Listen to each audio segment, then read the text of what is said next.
নমস্কার বন্ধুরা, তোমরা কেমন আছো? আমি আবার আমার নতুন ব্লগ নিয়ে তোমাদের সাথে দেখা করতে চলে এসেছি।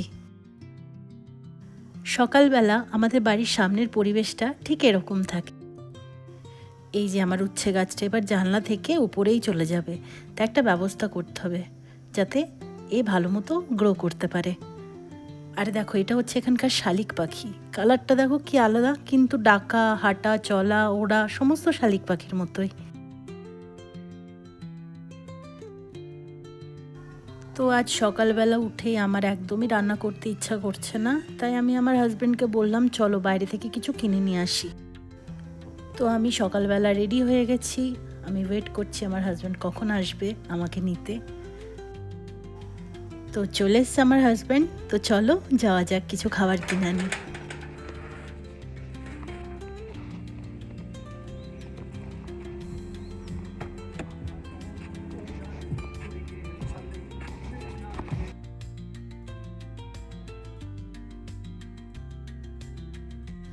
আমাদের এখানে প্রায় 42 ডিগ্রি টেম্পারেচার, মানে আজকে 42 দেখাচ্ছে, কালকে 41, আবার কিছুদিন পর 43, 44 দেখাচ্ছে। জানি না আর কত গরম পড়বে। আর এত গরম, দিনের বেলায় তো বাড়ির থেকে বেরোনো মানে অসম্ভব ব্যাপার। প্রথমত তোমার সানস্ক্রিন কাজই করবে না, আর দ্বিতীয়ত তোমার মাথা ঘুরবে, শরীর খারাপ করবে। ওই কারণে যতটা পরিমাণে পারি বাড়ির থেকে না বেরোনোর চেষ্টা করি সকালের দিক। রাস্তায় বেরোলে এত সুন্দর ফুল ফুটে আছে, যেখানেই চোখ পড়ছে সেখানেই গেরুয়া, সেখানেই কমলা রং। এত ভালো লাগছে দেখতে। আশা করছি আমাদের পশ্চিমবঙ্গেও সেরকমই রং দেখা যাচ্ছে। তোমরা প্লিজ কমেন্ট করে জানিও কেমন পরিস্থিতি ওখানকার। আমি তো খুব খুশি। এই যে রেজাল্টটা বেরিয়েছে, আমি চেয়েছিলাম একটু পরিবর্তন হোক। দেখো, কথা বলতে বলতে বাড়িতেও চলে এসেছি। আজকে এনেছি হচ্ছে মহারাষ্ট্রের একটা স্পেশাল ডিশ, অথবা স্ন্যাক্স বলতে পারো, পাওভাড়া, সাথে চাটনি আর ভাজা লঙ্কা। আর এটা হচ্ছে দহিবড়া।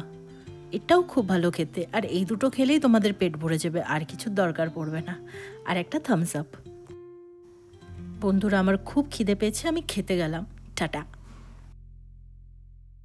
খাওয়া দাওয়া সেরে 1 ঘন্টা ঘুমিয়ে এই ছাদে এলাম। দেখো কি সুন্দর হাওয়া দিচ্ছে, একদম ঠান্ডা ঝোড়ো হাওয়ার মতো হাওয়া বইছে। এটা সব সময় হয়, সব সময় এই হাওয়াটা এখানে চলতে থাকে, কিন্তু দিনের বেলার হাওয়াটা একটু গরম লাগে, আর এই টাইমটার হাওয়াটা খুব মিষ্টি লাগে, একদম সুন্দর ঠান্ডা। তো বন্ধুরা, আজকের ভ্লগ এখানেই শেষ করলাম। প্লিজ কমেন্ট করবে, লাইক করবে, আর ফলো করতে ভুলো না কিন্তু। ধন্যবাদ।